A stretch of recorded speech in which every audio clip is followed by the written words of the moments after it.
এরকম ডিরেক্টরের মধ্যেও আমার হয়েছে, অনেকের সাথে খুব ঘনিষ্ঠ সম্পর্ক হয়ে যায় না, দেখছি ও আসলে খুব ব্রিলিয়ান্ট, কিন্তু কিছু কিছু সমস্যা আছে। এরকম কিছু কিছু সমস্যা কিন্তু আমারও আছে, সবার আছে। আমরা শুভাকাঙ্ক্ষী যারা আছি তারা আমাদেরকে অনেক সময় বলে যে আপনার এই সমস্যাটা আছে, এটা একটু ঠিক করুন। আমি পশ্চিমবঙ্গে একটি নাটক করতে গিয়েছিলাম, একটি না 3টি নাটক করতে গিয়েছিলাম। সেখানে একজন ডিরেক্টর, আমি নাম বলছি না, সেখানে ডিরেক্টর বলেছিল যে আপনি মদটা হাতে নিয়ে একটু এই ধরনের ডায়লগ দেবেন। আমি ওনার সাথে 2.5 ঘন্টা কথা কাটাকাটি হয়েছে।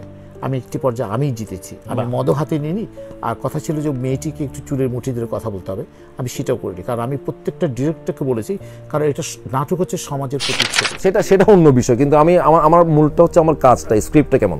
আচ্ছা, এরপরে আমার প্রায় 3-4 জন এমন হয়েছে, 3-4 জন, এগুলো আমি সংখ্যাগুলো কিন্তু উল্লেখ করে বলছি। প্রথম 2 জন হয়তো বা আমাকে আসলে পেমেন্ট দেয় নাই প্রথম দিকে, আর 3-4 জন আছে ওরা আমাকে পেমেন্ট দিয়েছে, কিন্তু আমি যেটা চেয়েছি সেটা দেয়নি, বা আমাকে অনেক, যেটা 1 মাসে দেওয়ার সেটা আমাকে 6 মাসে দিয়েছে, এরকম হয়েছে। এরপরে আসলে আমি যেহেতু দেখেছি এগুলো আমি নিতে পারছি না, এগুলো আমি নিতে পারি না, আমাকেও চলতে হবে, এবং আমি একটা বয়স পার করে এসেছি, সুতরাং আমি আমার সাথে ওটা হতে দিইনি।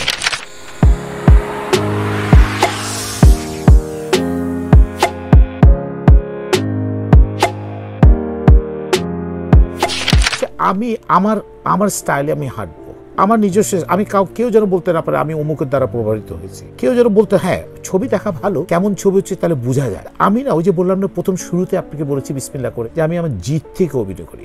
আজকে জিত থেকে অভিনয় করতে করতে করতে একটা স্টেজে গিয়ে আমি দাঁড়িয়েছি, পুরোটাই আমার কৃতিত্ব বলা চলে। এবং আমি আমার স্টাইলে, আমার ওন স্টাইলে আমি আমাকে নিজেকে ভাঙতে চাই। আমি কখনো শ্রেষ্ঠ গুন্ডা হয়েছি, আমি শ্রেষ্ঠ ভালো মানুষ হয়েছি, প্রেমিক পুরুষ হয়েছি, বিভিন্ন ক্যারেক্টার দিয়ে নিজেকে ভাঙার চেষ্টা করছি, এবং কতটুকু সফল হতে পেরেছি সেটা তার প্রমাণ পেয়েছি যে আমি আমার পুরো 1 মাস ব্যাপী নাটকের অফার পাচ্ছি। আমিও আসলে জানি না সত্যিকার অর্থেই ভাই, আমি হ্যাঁ না, বিনয়ের জন্য না, আমি আসলে মাটিয়ে পাটি আমার পেমেন্টটা ভাই সত্যিকার অর্থে সত্যি আমি আমার পেমেন্টটা অনেক কিছুর উপরে নির্ভর করে। আমার পেমেন্টটা শুধুমাত্র যে একটা কিছুর উপরে নির্ভর করে তা না। যেমন অনেকে বলে যে আপনার পেমেন্ট কত পার ডে, তো পার ডে পেমেন্ট দিয়ে আপনি কী করবেন? পার ডে পেমেন্ট হিসাব করা যায়। যেমন আমি যদি সত্যিকার অর্থে বলি, যে যার জায়গায় আছি, আমাদের দেশের প্র্যাকটিসের কথা বলছি, আপনি যে জায়গায় আছেন বা শিহাব শাহিন যে জায়গায় আছে, আমি যে জায়গায় আছি, শিহাব শাহিন যে পরিমাণ এফোর্ট দেয়, শিহাব ভাই তুমি বলো তো, আর্থিকভাবে যদি চিন্তা করি তুমি ওভাবে কি পাও? কিংবা মনে করেন একজন মানুষ যে চাকরি করে 20,000 টাকার বেতনের, উনি তো আসলে যে 30,000 টাকার শ্রম দেয়, 40,000 টাকার শ্রম দেয়, উনি আসলে 20,000 টাকা পায়। তো আমাদের এখানে খুব কম হয় যেটা 20,000 টাকার শ্রম দিয়ে 1 লাখ টাকা পায়। তো সেই জায়গা থেকে আসলে রিমুনারেশনের বিষয়টা, এটা মানে সেটা হচ্ছে সফলতার ব্যাপারটা বলবো। জানি না কতদিন আল্লাহ তাআলা শক্তি দিবে যে এই ধরনের কাজগুলো করে যাব।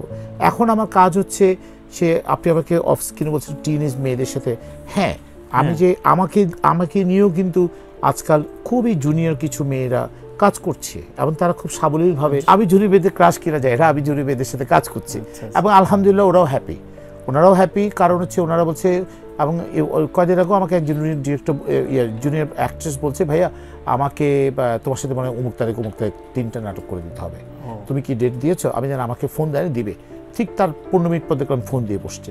ভাই আমি আমার ব্যক্তিগত মানে চলাফেরায় বা জীবনযাপনে সব মানুষই তো আসলে আলাদা, সব মানুষের চিন্তাভাবনা আলাদা, সব কিছু আলাদা। তো আমার কাছে আসলে এগুলো কোনো সমস্যা বলে মনে হয়নি। আমি যদি আপনাকে একটা উদাহরণ দেই, যেমন চট্টগ্রামে, যেহেতু আমি দীর্ঘ সময় ওখানে কাটিয়েছি, এখনও কাটাচ্ছি, সেখানে আমার অনেকগুলো মানে যাওয়ার জায়গা আছে বা আড্ডা আছে, সার্কেল আছে। তার মধ্যে 2-1 জন আছে কমন মানুষ, যারা 3-4টা আড্ডার কমন মানুষ। তো ওখানে মনে করেন একজনকে দেখলাম, ধরলাম যে তার নাম শিহাব শাহিন, ধরলাম আমার এক বন্ধু বা আমার ছোট ভাই, তাকে দেখলাম যে ম্যাক্সিমাম আড্ডার মানুষজন পছন্দ করে না, কোনো না কোনো কারণে, তার রকচটা, সে একটু রাগী, এসব কারণে। কিন্তু আমার সাথে আসলে দীর্ঘদিনে তার কোনো সমস্যা হয়নি, বা আমি সমস্যা করতে দেইনি, বা আমি যদি দেখতাম যে তার মধ্যে সমস্যা আছে, আসলে আমি তাকে ঠিকঠাক খুব ভালো মতোই এড়িয়ে যেতাম। তো আমার সাথে এগুলো হয়নি। ইন্ডাস্ট্রির কথাও যদি বলেন, এক্ষেত্রেও আমার সাথে আসলে মানে ওরকম সমস্যা হয়নি। আমি যেখানে দেখেছি সমস্যা হচ্ছে, বা আমি আসলে তার সাথে মানসিকতায় যেতে পারবো না বা কোনোভাবে যেতে পারবো না, আমি আসলে এড়িয়ে এসেছি বা এড়িয়ে গেছি। আর যার সাথে দেখা যাচ্ছে আসলে আমার হবে, সে যেই হোক না কেন, আমি এরকম ডিরেক্টরের মধ্যেও আমার হয়েছে, অনেকের সাথে খুব ঘনিষ্ঠ সম্পর্ক হয়ে যায় না, দেখছি ও আসলে খুব ব্রিলিয়ান্ট, কিন্তু কিছু কিছু সমস্যা আছে, এরকম কিছু কিছু সমস্যা কিন্তু আমারও আছে, সবার আছে। আমরা শুভাকাঙ্ক্ষী যারা আছি তারা আমাদেরকে অনেক সময় বলে যে আপনার এই সমস্যাটা আছে, এটা একটু ঠিক করেন। যে আমাকে সবাই ভালোবাসে, সত্যি বলছি, তানভীর আমাকে না সবাই ভালোবাসে। এবং আমি আপনি যদি বলেন যে ফারুক ভাইয়ের ঘরানার, যদি বলেন আদনান রাজীব বা শরাফ আহমেদ জীবন বা আশফাক নিপুণ বা এরা সবাই যে আমাকে নিয়ে কাজ করছে, এর বাইরে যারা আছে ওরাও আমাকে নিয়ে কাজ করছে। এবং আমাকে কিন্তু প্রীতি দিয়ে কাজ করছে আমাকে নিয়ে বা তুহিন ভাই কাজ করছে আমাকে নিয়ে, কিন্তু অর্ক ভাই কাজ করছে, সবাই কাজ করছে আমাকে। যে শুধুমাত্র যে অমির ঘরানার লোকজন বা বান্না ঘরানার লোকজন বা সরবে আপনি যেভাবে বলছেন ওই ঘরানার মধ্যে আমি নাই, কারণ ওগুলো আমি ভাবিও। কিন্তু যতগুলো সিরিয়ালে কাজ করছি আপনি শুনে অবাক হয়ে যাবেন, আমার কাছে কিন্তু ঘরানা বলতে কোনো কিছু নাই। হ্যাঁ, হয়েছে। এখন একটা বিষয় হচ্ছে কি জানেন, আমি যখন এই পেশায় পা রাখি পর্দায় কাজ করতে গিয়ে, তখন আমি আসলে আমার অনেক ম্যাচিউর হয়েছি, আমি মানে বয়স হয়েছে, আমি 20 বছর 22 বছর 30 বছর 35 বছরে আসিনি, আমি একটা সময় পার করে এসেছি, আমি অনেকের সাথে মিশেছি, মোটামুটি আমি জানি, যার কারণে আমাকে হয়তোভাবে ঠকাতে পারে না। যেমন মনে করেন আমি শুরুর দিকে সম্ভবত 2টা মনে হয় 2 জায়গায় আমি কোনো পেমেন্টই পাইনি, ঠকিয়েছে আমাকে। আচ্ছা গেল 2 জায়গায়, এটা রিপিট হয় নাই জীবনে। এরপর না, কেন করবো না? সে যদি ওরকম স্ক্রিপ্ট নিয়ে আসে তখন তার সাথে আমার কথাবার্তার ব্যাপারটা অন্যরকম হবে, আমি কিন্তু কাজ করবো। সত্যি কথা বলতে কি, বাস্তবতাটা যদি এভাবে বলেন, আমি না ভালো কিছুর পক্ষে, আমি ভালো ডায়লগের পক্ষে। আমি কিন্তু বহু ডিরেক্টরসকে বলেছি, এবং আমি পশ্চিমবঙ্গে একটি নাটক করতে গিয়েছিলাম, একটি না 3টে নাটক করতে গিয়েছিলাম। সেখানে একজন ডিরেক্টর, আমি নাম বলছি না, সেখানে ডিরেক্টর বলেছিল যে আপনি মদটা হাতে নিয়ে একটু এই ধরনের ডায়লগ দেবেন। আমি ওনার সাথে 2.5 ঘন্টা কথা কাটাকাটি হয়েছে, আমি একটি পর্যায়ে আমিই জিতেছি। আমি মদও হাতে নিইনি, আর কথা ছিল যে মেয়েটিকে একটু চুলের মুঠি ধরে কথা বলতে হবে, আমি সেটাও করিনি। কারণ আমি প্রত্যেকটা ডিরেক্টরকে বলেছি, কারণ এটা নাটক হচ্ছে সমাজের প্রতিচ্ছবি। আমি কিন্তু সবসময় বলি যে আমি হাতে সিগারেট থাকবে না, যদি আমি সিগারেট খাই না, একসময় খেতাম, আমি সিগারেটটা ছেড়ে দিয়েছি, আজকে 7 বছর হয়েছে। আমি জীবনে কোনোদিন মদ টাচ করিনি, সো দ্যাট আমি বলেছি যে কোনো মেয়ের চুলের মুঠি ধরে ডট ডট ডট ডট শব্দগুলো দিব না। আমি কিন্তু স্পষ্ট করে প্রচুর ডিরেক্টরসকে বলি, যখন আমাকে কন্ট্রাক্ট করে যে বস আপনাকে অমুক দিন খালি আছে কিনা, খালিটা পরে আগে গল্পটা একটু বলেন, আগে বলেন কোনো স্ল্যাং শব্দ আছে কিনা, এটা বলেন। আমি স্পষ্ট করে বলি। আমি কিন্তু প্রচুর নাটকে কিন্তু বাদ হয়ে গেছি, শুধু বলেছে হ্যাঁ এই শব্দগুলো বলতে পারি, যে সরি আমাকে ক্ষমা করবেন, সেটা অন্য বিষয়। কিন্তু আমি আমার মূলটা হচ্ছে আমার কাজটা, স্ক্রিপ্টটা কেমন।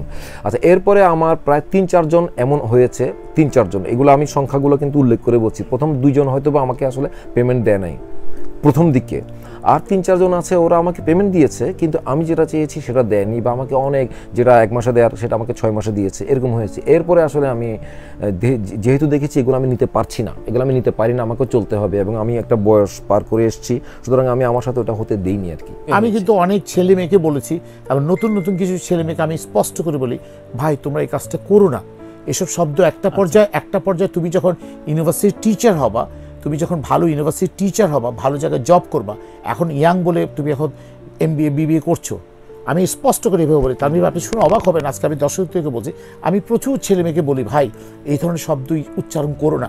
একটা সময় তুমি যখন ইউনিভার্সিটি টিচার হবা, ভালো কর্পোরেট গাই হবা, তখন কিন্তু তোমাকে সবাই জিজ্ঞেস করবে আপনি তো স্যার এই ধরনের ডায়লগ দিয়েছিলেন, তখন কিন্তু তুমি লুকাতে পারবে না। তো সো দ্যাট আমার মনে হয় আমার যেসব ভাই বোনরা শুনছেন বা অচিরে যারা অভিনয় করার চিন্তা ভাবনা করছেন, প্লিজ ভাই প্লিজ, আপনাদের দুটো পায়ে পড়ি, আপনারা স্ল্যাং শব্দ বলতে, যেটা তানভীর ভাই আমাকে জিজ্ঞেস করেছে, স্ল্যাং শব্দ বা আচরণগত কোনো এমন কিছু করবেন না। বাংলাদেশটা কিন্তু অনেক সুন্দর, প্লিজ, খুব কোমলমতি মানুষরা এই দেশে বাস করে, তাদের এই সুন্দর মনকে কুলুষিত করবেন না। একটা কথা, যেটা আপনি সুযোগ আসলে কেউ কাউকে দেয় না, দেয় আপনি বলেন, আপনার এখানে আপনার যে এই অফিসটা, না সুযোগ দেয় বলতে আমি বুঝাচ্ছি যেটাকে সুযোগ দেয়া বলে, যে অর্থে বলে আমি আপনাকে সুযোগ দিয়েছি। আমি আপনাকে কেন সুযোগ দিয়েছি? আপনার মধ্যে নিশ্চয়ই জিনিসটা কিছু না কিছু আছে, আর যদি আমি আপনার কাছে কোনো গুণ না থাকা সত্ত্বেও যদি আপনাকে আমি সুযোগ দেই, তার অর্থ হচ্ছে আমিও কোনো সুযোগ নিয়েছি বা নিব সামনে। এটা একটা বিষয়। আরেকটা বিষয় হচ্ছে যে আমরা যার কাছ থেকে যখন যেটা পাই না কেন, তার প্রতি কিছু কৃতজ্ঞতা থাকা উচিত। সব কিছু বাদ দিয়ে যদি এমন হয় যে আমি একটা রিক্সায় করে কোথাও গেলাম, তাকে আমি 20 টাকা ভাড়া দিচ্ছি, সে ভাড়ার বিনিময়ে আমাকে পৌঁছে দিয়েছে, কিন্তু এরপর তো আমার কৃতজ্ঞ থাকা উচিত, সে ভাই আমাকে বহন করে, নিজের শরীর দিয়ে বহন করে এনে দিয়েছে, কোন একটা কিছু, কৃতজ্ঞতা বা কথাবার্তার মাধ্যমে বা একটু বিনয়ীভাবে এই কৃতজ্ঞতা বোধটা সবার প্রতি থাকা উচিত। না, আমার কলিগরা সাধারণত আমাকে অ্যাপ্রিসিয়েট করে না। আমার কলিগরা অ্যাপ্রিসিয়েট করে সবচেয়ে বেশি, আমি একদম অবলীলায় বলতে বাধ্য হচ্ছি, সেটা হচ্ছে তকির ভাই, জাহিদ ভাই, তারপরে বিপাশা আপু, তারপরে সমী আপু। এরা একদম স্পষ্ট করে, উর্মিলা, ট্রুস্টি, এরা কিন্তু আমাকে বলে। কিন্তু অনেকেই যাদের কাছ থেকে আমি আশা করি, জাহিদ ভাই আমাকে স্পেসিফিকলি বলে, মোহিত ভাই এই ধরনের বিজ্ঞাপন ছাড়া এই অন্য ধরনের বিজ্ঞাপন করবেন না।